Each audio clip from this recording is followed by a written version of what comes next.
3년 전 불법 마약 처방으로 징역형의 집행유예를 선고받은 의사가 서울 강남에서 버젓이 병원을 운영하고 있었습니다. 면허가 취소됐어야 할 의사가 환자를 계속 볼 수 있었던 건 검찰은 재판 결과를 알리지 않고 보건복지부는 아무 조치도 안 했던 탓입니다. 윤정주 기자가 취재했습니다. 50대 이모 씨는 정신과 전문입니다. 지난 2015년 서울 강남에 피부 미용 전문 병원을 열었습니다. 고객을 끌기 위해 간단한 피부 시술에도 프로포폴을 놓기 시작했습니다. 시술이 끝나면 추가 투약을 해줬습니다. 피부 시술보다 사실상 마약 장사를 한 셈입니다. 환자 32명에게 프로포폴을 1000회 넘게 주사하고 진로 기록을 조작했습니다. 지난 2021년 징역 1년 4개월의 집행유예 2년 확정 판결을 받았습니다. 마약관리법 위반으로 금고 이상 형이 선고되면 의사면허는 취소됩니다. 하지만 이 씨는 지금까지 3년 가까이 여전히 병원을 운영하고 있습니다. 통보받거나 이런 게 전혀 면허 취소 통보를 받지 않아서 계속 진료를 받다는 대답. 프로포폴 놔준 건 환자들 요구 때문에 생긴 일이라고 했습니다.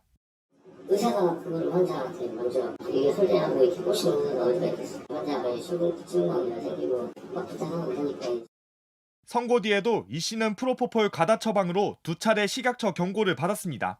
왜 아무런 조치가 없었을까? 복지부는 재판 결과를 몰랐다고 했습니다.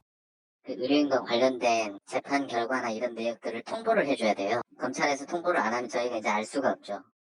검찰은 수사를 시작할 때 복지부에 통보했다고 책임을 넘겼습니다. 마약류를 과잉 처방하거나 남용했을 때 내 면허가 영구적으로 제한을 받을 수 있겠구나. 그래서 이런 것들은 절대 하면 안 된다라는 그런 경각심을 일으킬 수 있는. 관리해야 할 기관이 책임을 미루는 사이 이 씨는 버젓이 마약류를 다뤄왔습니다. 이 씨 의사면허는 오는 5월 취소됩니다. JTBC 윤정주입니다. 검찰이 마약류 의약품을 의사 스스로 처방하는 이른바 셀프 처방을 막을 대책을 내놨습니다. 과다 처방 등으로 입건된 의료인이 마약 중독자로 의심되면 판별 검사를 해서 결과를 복지부에 알려주는 건데요. 중독자로 판별되면 면허는 취소됩니다. 박병현 기자가 전합니다. 배우 유한 씨에게 프로포폴을 처방한 의사 신모 씨입니다. 신 씨는 수사 과정에서 직접 프로포폴을 처방해 투약하다 현장에서 적발됐습니다. 프로포폴 불법 투약 혐의 인정하시나요? 경남 김해의 한 병원에서도 의사가 셀프 처방으로 마약류를 투약했다는 의혹이 불거졌습니다. 광주지검도 최근 의사 1명을 마약류관리법 위반 혐의로 수사하고 있습니다. 마약류 처방이 지나치게 많다는 식약처의 수사 의뢰가 있었습니다. 이렇게 최근 3년간 마약류 의약품을 셀프 처방한 의사의 수는 매년 8,000명 수준을 웃돌고 있습니다. 올해는 5월까지만 벌써 5,000명이 넘었습니다. 하지만 셀프 처방을 막을 실질적인 대책은 없었습니다. 이에 따라 검찰은 과다 처방 등으로 입건된 의료인에 대해 마약류 중독 검사를 하기로 했습니다. 의료법에 따라 의료인이 마약 중독자로 결론나면 복지부에서 면허를 취소할 수 있습니다. 다만 지금까지 마약 중독으로 의사 면허가 취소된 건은 없는 것으로 파악됐습니다. 의사 스스로가 마약류 의약품을 처방할 수 없도록 하는 법안은 최근 상임위를 통과했고 법사위 논의를 거쳐 본회의에 상정될 예정입니다. JTBC 박병현입니다. 의사와 전화로 상담해 처방을 받는 비대면 진료는 코로나19 기간 한시적으로 허용됐습니다. 그런데 이때를 틈타서 졸피뎀 같은 의료용 마약류가 제대로 관리되지 않고 불법 처방된 걸로 나타났습니다. 1년간 무려 6만 건에 달했는데 이혜원 기자가 취재했습니다. 지난해 7월 경찰은 마약성 진통제를 비대면으로 대량 처방한 의사와 이를 받아 투약한 일당을 적발했습니다. 향정신성 의약품 등 마약류는 반드시 의사가 대면 처방해야 합니다.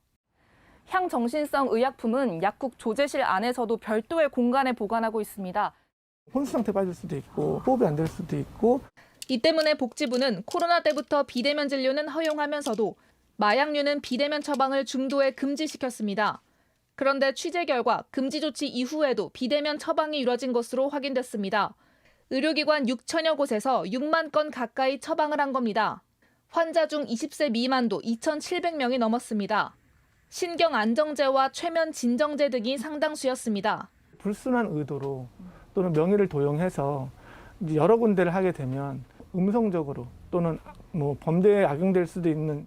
그런데도 실제 벌금형을 받은 곳은 단 한 곳뿐이고 자격 정지 처분이 내려진 건 한 곳도 없었습니다.